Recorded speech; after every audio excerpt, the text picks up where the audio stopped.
আপনার রত্নটি কত বড় বা কত বেশি ওজনের বা কত সুন্দর দর্শনধারী তার চাইতেও এর কার্যকরী ক্ষমতা নির্ভর করে রত্নটির গুণগত মানের ওপর।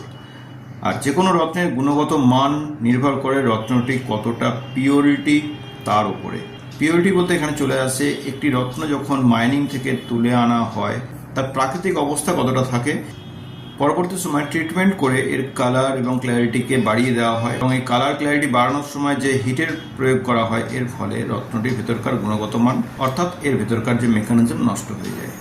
তাই আপনার রত্নটি কত বেশি ওজনের বা কত সুন্দর দর্শনধারী তার চাইতেও নির্ভর করে আপনার রত্নটি কতটা পিওর তার উপরে। যেমন একটি 10 ক্যারেটের ট্রিটেড খুব সুন্দর দর্শনধারী একটি রুবির তুলনায় একটা 2 ক্যারেটের অতি সাধারণ দর্শনধারীর একটি রুবি অনেক অনেক বেশি কার্যকরী। তাই আপনাদের আমি বারবার করে পরামর্শ দেব, রত্ন কেনার সময় রত্নটির বাহ্যিক চাকচিক্য বা রত্নটির আকার বা রত্নটির সাইজ দেখে না কিনে রত্নটির গুণগত মান জানার চেষ্টা করুন। সবচাইতে বেশি গুরুত্বপূর্ণ বিষয় বোঝার চেষ্টা করুন আপনার রত্নটি বিনা ট্রিটমেন্টের কি না।